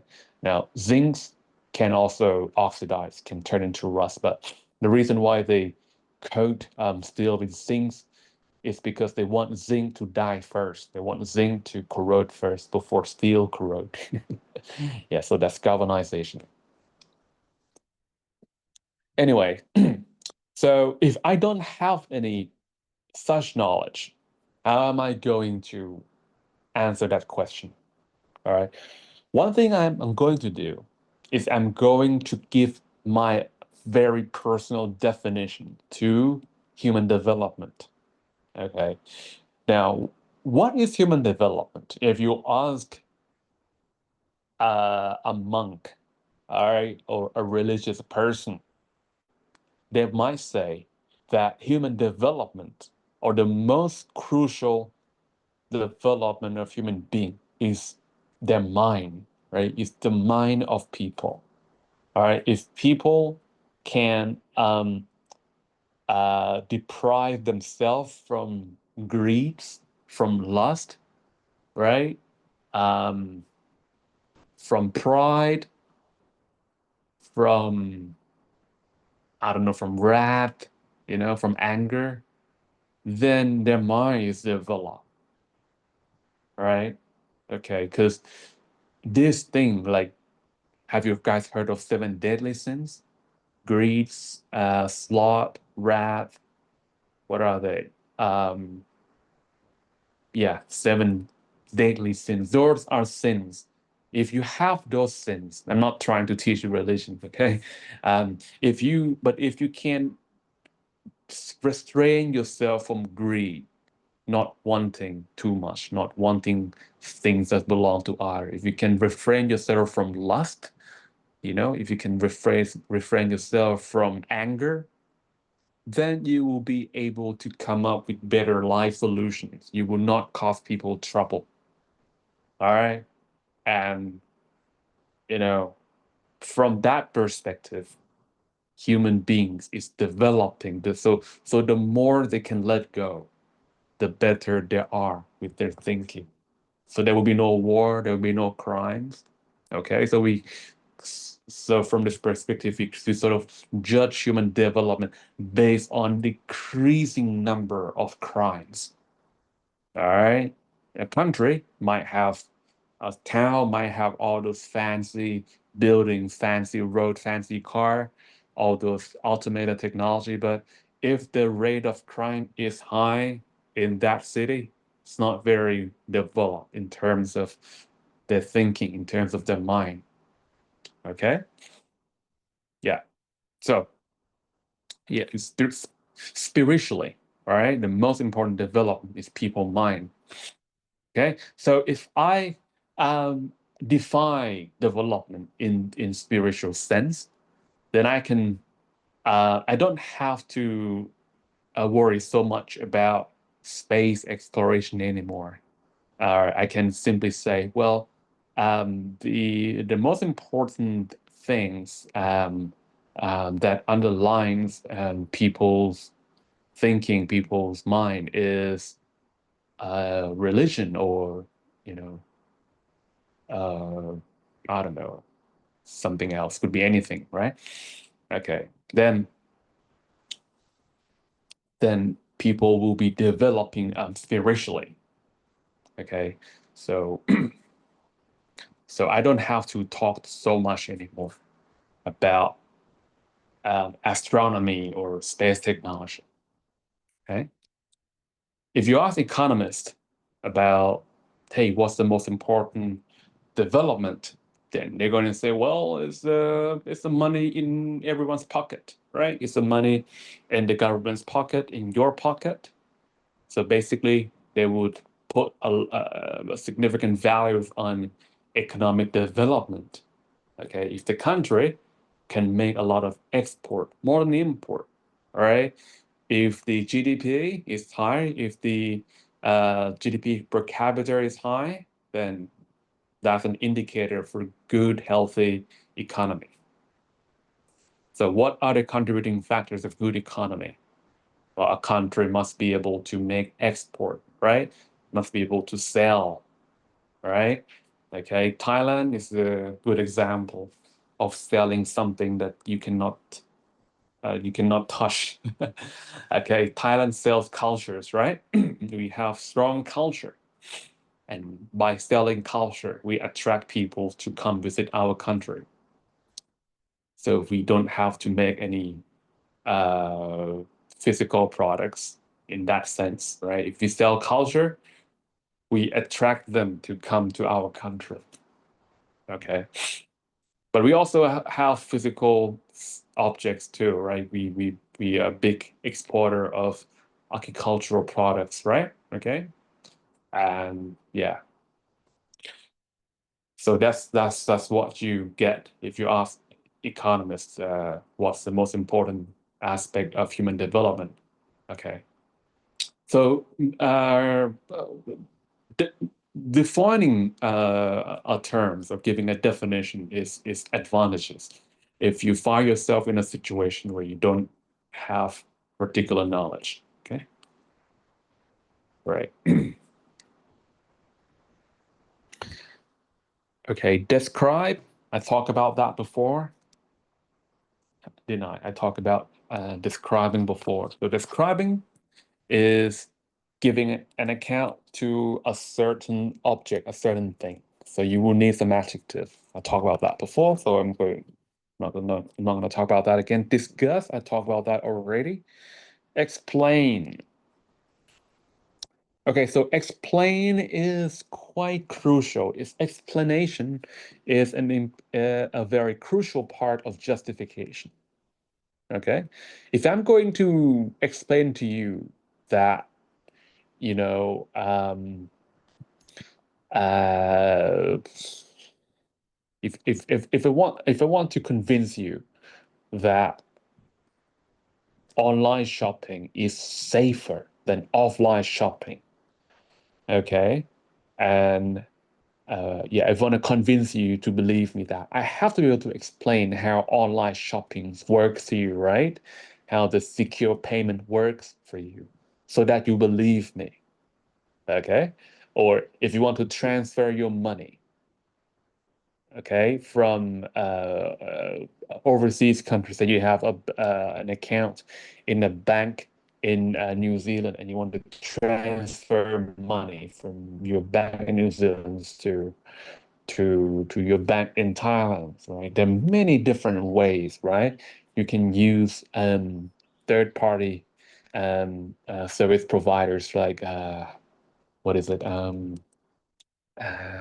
damn. Well, one method is to use bank transfer. So you can transfer directly from your bank in New Zealand. right, to your bank in Thailand, but the fee is going to be quite high, right? You can use Western Union, which is a third party, right? They can take care of that, but you still have to pay them fee, all right? And it's not online, so you might have to withdraw your money from your bank and deposit at the Western Union's counter, service counter. Okay, so it requires you to do physical withdrawals of your money and deposit into Western Union, right? And that's also a transfer fee, okay, even though it's significantly less than the bank transfer. Okay, the other method is to use an application like Wise, for example. I actually use Wise to transfer my money, and it's very, very good. Okay, the fee is much lower, and the speed is very impressive. It's like a day only. Okay, right. So if I want to convince people to use Wise, I have to explain to them how it works. All right. When people understand how it works, what they have to do, then I have Wise and I might get commissions. Right. Okay. Next is identifying. Identifies means to be able to distinguish one thing from the others. Okay. So that's identifying. Okay. Like identifying the cause of the problem, for example. So to identify the cause of the problems, then you need to know, what can be the cause, what might not be the cause of the problem. That's identifying. Illustrate. Illustrate means to provide examples. Okay. Um, uh, okay. And providing examples might be something that you get asked a lot. Okay. In assignment. Okay. Because being able to provide examples means you have good, strong evidence to back up your claim, and it also indicates how much you understand a particular concept. Right? If you're able to select good examples, then it shows that you have a good understanding of a particular concept that you have learned. Okay. Okay. I'm going to skip indicate. We don't need that. Relate. We don't need that. Summarize. Okay. So summarize means to restate everything all over again. Okay. Now, when you summarize or when you restate something, you want to focus only on the key points. Okay. Um, so, for example, if you are writing an essay about uh, causes and solutions of a problem, say it's traffic jam, you might have written two paragraphs, one paragraph about possible causes of traffic jam, the other is about possible solutions to solve traffic jam. Now, in each paragraph, you might be explaining how each cause lead to traffic congestion and how each solution can effectively address traffic congestion. So you might be writing a lot of words, like maybe 100 words for each paragraph, right? Because why 100? Because you have to explain. But when you summarize, you only restate the key points, which in this case are the causes and the solution. You will not be explaining how this leads to traffic jam or how will this solve traffic jam. You will not do that anymore. Okay, so there will not be words like, for example, when you write a conclusion, there will not be words like because in conclusion, all right, because you're not explaining anything. You're just saying the same thing, restating the same thing, but maybe using different terms, you use different wordings just to avoid plagiarism or repeated phrasing. That's all. Okay, that's summarize. Okay, so why do we summarize? Okay, now think about it this way, right? If you want to cook something, right? You want to cook something. You want to cook maybe omelet, right? You want to eat some omelet in the morning. So the first thing your input is eggs, right? And then you want to crack the eggs open, and then you want to put that on a hot frying pan. Okay, that's the process of making omelet. And imagine that once you finish, you just leave that omelet in the frying pan instead of putting it on a plate with fork and spoon to eat. You don't do that. That's what it means, but you don't have conclusion.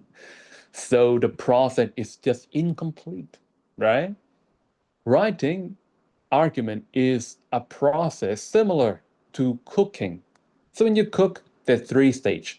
The preparation stage, where you have all the ingredients, the uh, process stage, which is the cooking stage, when you apply heat to your ingredients. And finally, the eating stage, where you serve the food that you cook on a table. All right. So the process will be complete if you complete all the three stages, right? Ingredients preparation, cooking, and serving. Writing similar. You have introduction where you present your claim, your opinion, all right? And then your body paragraph is when you provide your explanation to justify your claim. And then your final paragraph will simply provide it's just to serve, just to repeat the same thing. You know, it's the same thing, but it is more justifying. It's kind of like cooking. You start with a raw eggs. After you applying heat, after you frying it, you still have the eggs, right? The eggs will not turn into chicken. The eggs will remain eggs, but it has some added value. It's the cooked eggs, right? And it's tasty. It's good for health as well.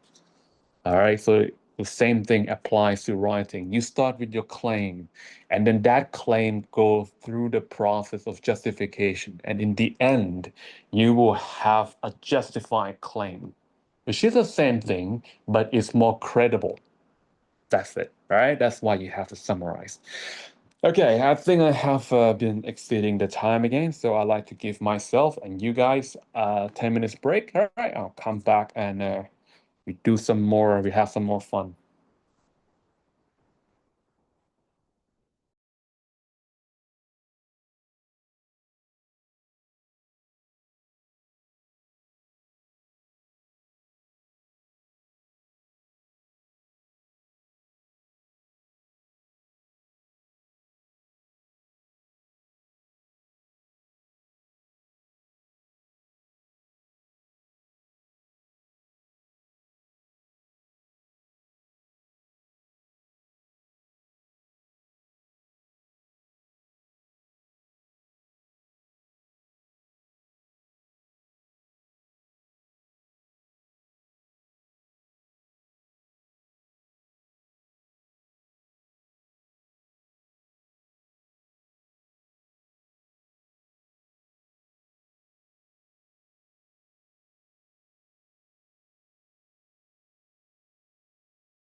All right. Okay.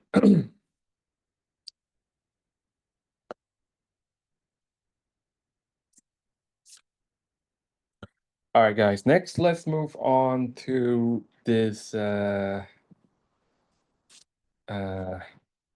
question. All right, let's do some exercise. All right, it says here developing countries will never rival their Western counterparts.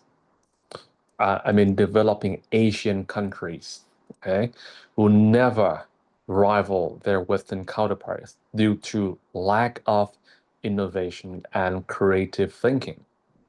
Assess the validity of this claim. What arguments are provided to support it? Is it a sound argument? Wow. All right, so okay, we don't really have to like write an article to answer this, right? But let's try to understand what we have to do, okay? So first of all, we are asked to assess the validity. All right, you guys already know what assess means, right? Okay, assess means to evaluate, means to look at the criteria like effectiveness, efficiency, pros and cons, right? But what about validity? You guys know what validity means? Okay, validity. Validity of a claims mean how valid it is. Okay, let's let's talk about validity. I might need okay. I just need some blank piece of paper.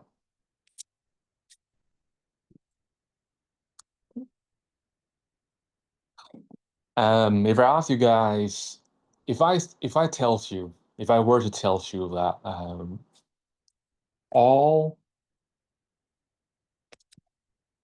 all elephants, okay, all elephants are mm, mammals. Okay? Okay. All elephants are mammals. And then if I were to tell you guys that um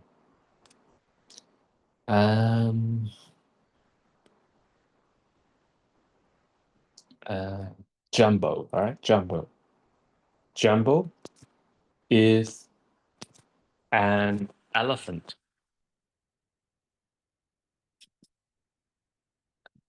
Then I conclude that so Jumbo is a mammal. Okay, now let me ask you this. Do you believe that this statement is true? All elephants are mammal. Is it true or not? Yes, it is true, isn't it? All elephants are mammal. You can look it up. All right, now Jumbo is maybe just a name, okay? It doesn't have to be true. It may or may not be true. So let's say it could be true or it could be false, right? Because we don't know we can't prove the existence of Jumbo. It could be true or false. Last statement, Jumbo is a mammal. Again, this could be true. This could be false because Jumbo may not exist at all.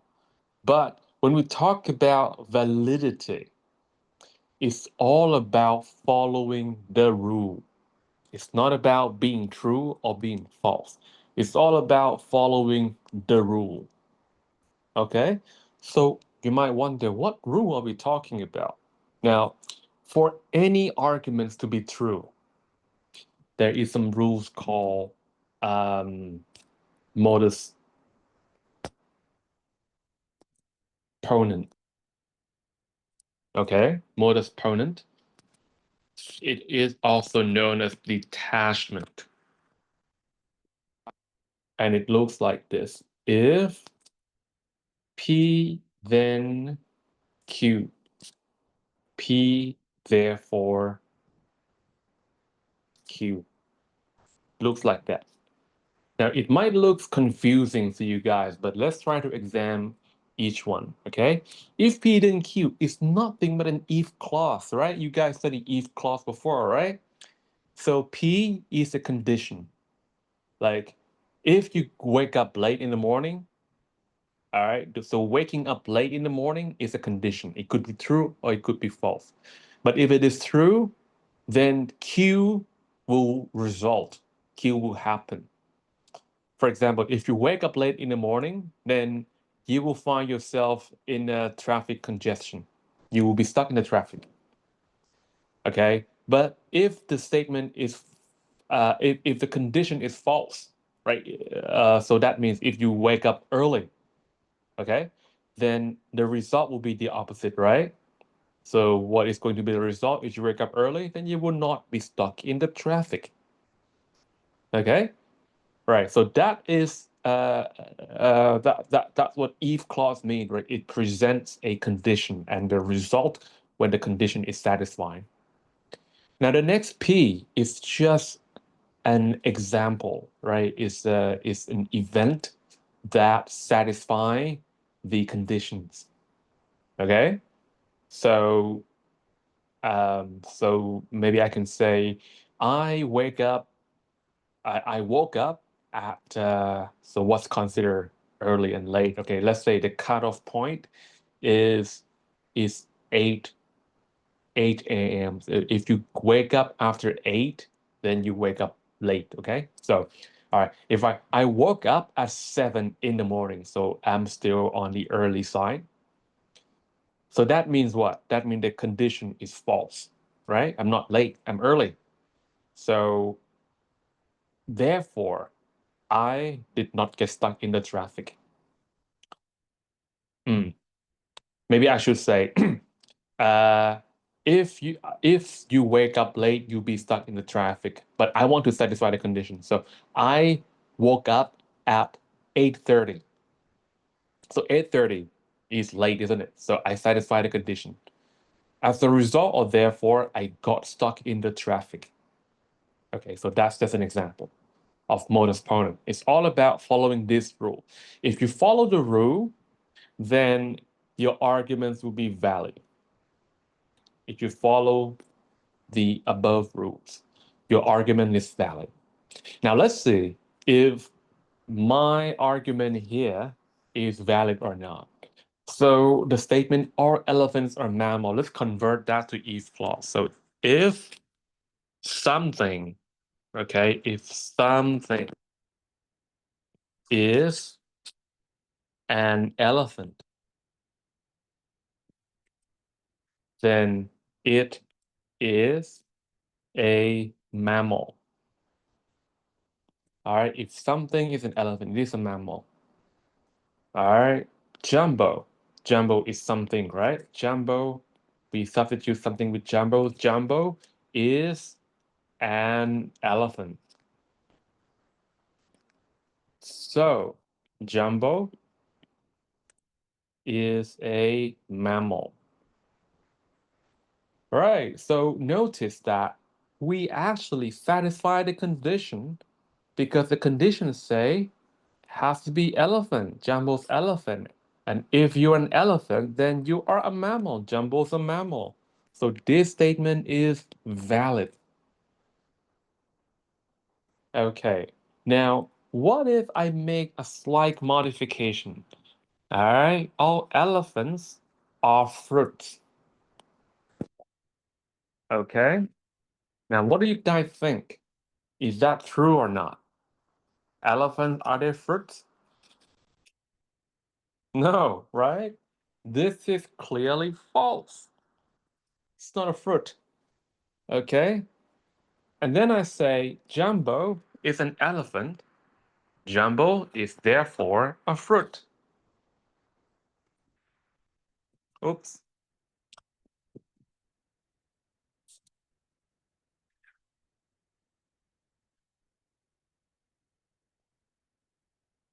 Okay. Well, Jumbo's elephant could be true, could be false, right? We can't prove for existence. But Jumbo is a fruit is Definitely false, right? Because the theory is already bad. It's not true. But is this valid or not? That's the main question. Is this a valid argument or not a valid argument? So let's prove it. Let's convert this into an if clause. If something is an elephant, then it is a fruit.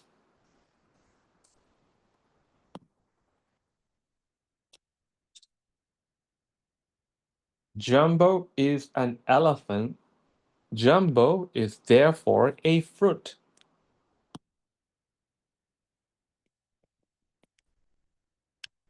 Okay, so let's look at the condition. If something is an elephant, it is a fruit. I know that this is false, but it is a condition. And the conditions say if your variable satisfy the condition, which means if something is an elephant, then what is considered to be true according to this condition? It has to be a fruit. Okay? Now, jumbo is an elephant condition satisfied. If the condition is satisfied, then jumbo has to be a fruit. Everything checks out. This is actually a valid. It is a valid statement. Okay. So you understand this, right, people? Being valid and being true are two different things, right? A completely false statement like this can actually make up a valid argument. Okay? Only if you follow a good logic, if you follow a good argument form. Right. So this is valid. All right. So whether I say all elephants are animals, Jumbo's animal, Jumbo's elephant, Jumbo's animal, or all elephants are fruit, Jumbo's elephant, Jumbo's a fruit. Both arguments are valid. Okay?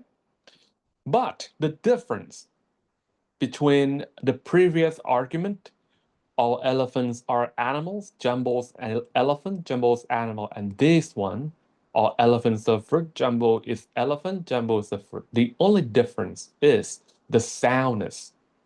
Okay? The previous statement is, every statement is true, right? Okay, let me just erase this.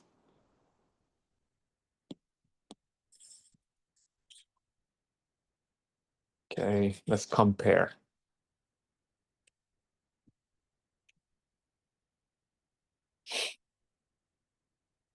All elephants are mammals. Jumbo is an elephant. Therefore, Jumbo is a mammal. Okay, then all elephants are fruits. Jumbo is an elephant. Therefore, the jumbo is a fruit. Okay, you would notice that both statements, even though the second one is crazy, it's ridiculous, both are valid, right? Both are valid. But if you analyze each statement one by one, this is true, this is true, this is true, whereas this is false, false, false. Okay? If the statement can be proved to be false, it's unsound. All right? Unsound. Whereas if all the statements can be proved to be true, it means sound. Okay? So sound and unsound has to do with the with whether every statement is true or false. If we have a single false statement in our argument, then the whole argument is unsound. All right. So an argument has to be what? Has to be evaluated, all right, in terms of validity and soundness. All right. Okay, that's how you evaluate argument. Okay, it has to be evaluated based on its validity and its soundness. So I can write it like this. So when you have an argument, okay, we can evaluate its validity. So we can have either invalid or valid argument. If an argument is invalid, so far we haven't seen any invalid example of argument yet, okay? But if an argument is invalid, then it will automatically become unsound because it has a bad logic in it. So even though you are telling the truth, but if your logic is bad, you're not convincing anyone. However, even though an argument is valid, right? Okay. Well, one statement is sound, the other is unsound. Okay. Both are still good argument. Why? Because it's valid. Why am I saying valid argument is good? Because it has the potential to convince people. If the argument contains true statements, it will be sound. Everything is true. But if it contains even one single false statement, it will be considered a fallacy. So fallacy means to lie to people, to trick people to believing something. Okay, now let me try to show you um, uh, a better, valid but unsound argument. Okay, right.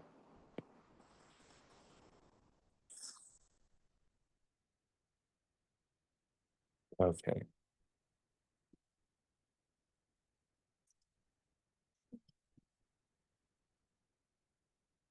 okay. If we can improve our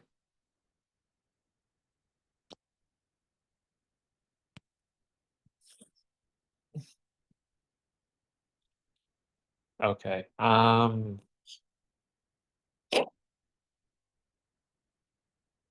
okay, two verbs, okay, must be separated by two. Two verbs must be separated by two. So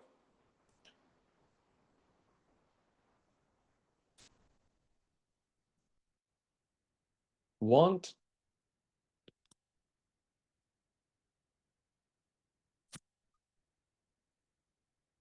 maybe I should make this more clear. Okay. If two verbs are placed near each other, okay, they must be separated by two. Want, go are two verbs that are placed near each other. So, want, go must be separated by 2. So it should be want to go, like so. Okay. Now I want you to read my argument here and tell me if this is valid or invalid. Is it sound or is it unsound? Okay. I say if 2 verbs are placed near each other, they must be separated by 2. Want and go are 2 verbs that are going to be placed near each other. So they must be separated by 2. For example, you have to say want to go. So what do you think? Is this an invalid unsound, valid sound, or valid unsound? Sorry, I'm going to put a choice for you, A, B, and C, okay? We have invalid unsound, and we have valid sound, and valid unsound. Which is correct? You want to know the answer? The answer is valid but unsound. Why? Because nothing here is true. Well, this is not true. I mean, this is false, right? 1, 2 are rooted in a place. Okay, maybe it is true, but this is false. Well, in fact, turns out that the conclusion might be true. But because the principle is false, it does not guarantee the result. Maybe in this case, the result is true. But because the principle, this one right here, this is not really true. So it does not always guarantee this result. Let me give you an example. If I were to replace this word from want to enjoy, okay, what happened is the result would not be enjoy to go. It would be enjoy going, right? So if I place this with enjoy, all right, ENJOY, enjoy, this will not be true anymore. It will be false because we don't say enjoy to go. We say enjoy going. All right. So this is an example of an invalid. Sorry, it's of a valid but unsound. So why is it unsound? Like I said, the principle or the rule isn't true. If 2 verbs are placed near each other, they must be separated by 2. This is not true. It's false. Okay. All right. The true, what is actually the actual rule is if you want to put a verb behind a transitive, it, I mean, that verb has to be converted to either infinitive, which is to and a verb, or gerund, which is VING. This is the rule. All right, the verb has to be separated. 2 verbs need to be separated by 2. It's not the rule. This is the rule. If you want to put a verb behind a transitive verb, it has to be converted to either infinitive, to plus verb, or gerund, VING. Okay? Now, want and go, right? Want is a transitive verb. And go is a verb to be placed after want. Okay, go is a verb that is to be placed, is a verb to be placed after want. Therefore, go has to be has to be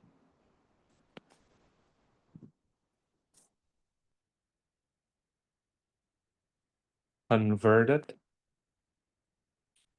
to either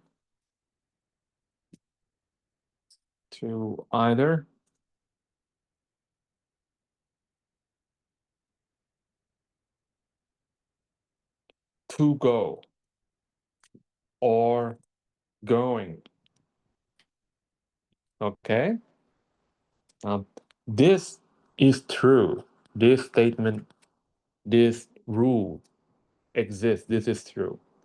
Now, if you change the example from one to something else, say enjoy, okay?